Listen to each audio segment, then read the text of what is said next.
Everyone, international relations के video series में आपका स्वागत है।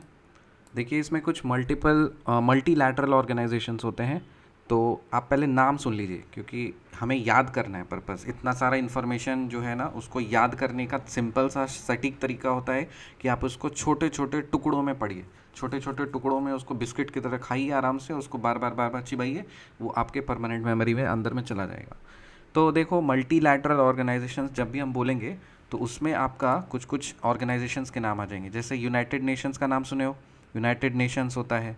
उसके बाद फिर है आपका G20, फिर BIMSTEC, ASEAN, BRICS, Shanghai cooperation organisation SCO, Asian development bank, फिर है IPEF मतलब Indo Pacific economic framework for prosperity, Indo Pacific economic framework for prosperity. फिर आता है इंटरनेशनल मैरीटाइम ऑर्गेनाइजेशन IMO, फिर G7 है, फिर गल्फ कोऑपरेशन काउंसिल है GCC, फिर defence and security related organisations में आपका NATO आता है, नॉर्थ अटलांटिक ट्रीटी ऑर्गेनाइजेशन। फिर आता है FATF, that is financial action task force. फिर है इंटरपोल, और कुछ अदर ऑर्गेनाइजेशंस में है आपके IORA, आयोरा का मतलब है Indian Ocean Rim Association. IORA का फुल फॉर्म क्या है? Indian Ocean Rim association.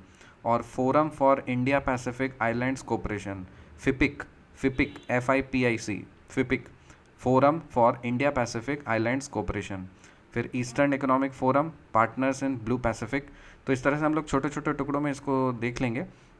फिर देखो, G77 है, G24 है, I2U2 है, फिर ऑकस है, AUKUS, फिर IAEA International Atomic Energy Agency, फिर IOM International Organization for Migration, फिर OPEC Organization of the Petroleum Exporting Countries, फिर International Transport Forum, International Organization of Legal Metrology OILM certificate, फिर है पेरिस क्लब, फिर Tax Inspectors Without Borders TIWB, फिर है UNESCO, United Nations Educational Scientific and Cultural Organization, United Nations Human Rights Council UNHRC, फिर United Nations Peace Keeping, United Nations Economic and Social commission for Asia and Pacific, that is ESCAP, फिर है आपका UNCITRAL, United Nations commission on international trade law, फिर है UNCDF, United Nations capital development fund, फिर है GCRG, global crisis response group, फिर है United Nations statistical commission, United Nations conference on trade and development, that is UNCTAD, फिर है food and agricultural organisation FAO, फिर है इंटरनेशनल कॉफ़ी ऑर्गेनाइजेशन ICO, फिर है L69 ग्रुपिंग।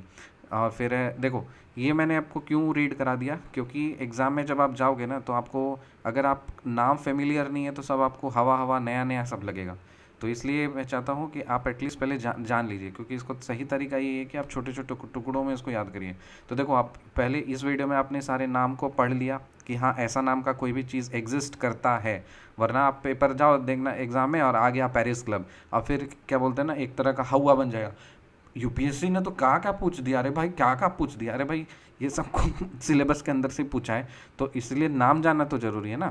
फिर धीरे धीरे हम लोग छोटा छोटा करके सबको याद कर लेंगे, ठीक है। तो इसको आप मल्टीपल टाइम 2-3 बार आप सुनते रहिए, रिपीट मारते रहिए, सुनते रहिए। आपको ये सारे जो टर्म्स हैं मल्टीलैटरल ऑर्गेनाइजेशंस के अंदर, ये सारी चीज़ें आ जाएंगी, ये आपकी मेमोरी में चली जाएंगी। मिलते हैं आपसे अगली वीडियो में, तब तक के लिए बाय।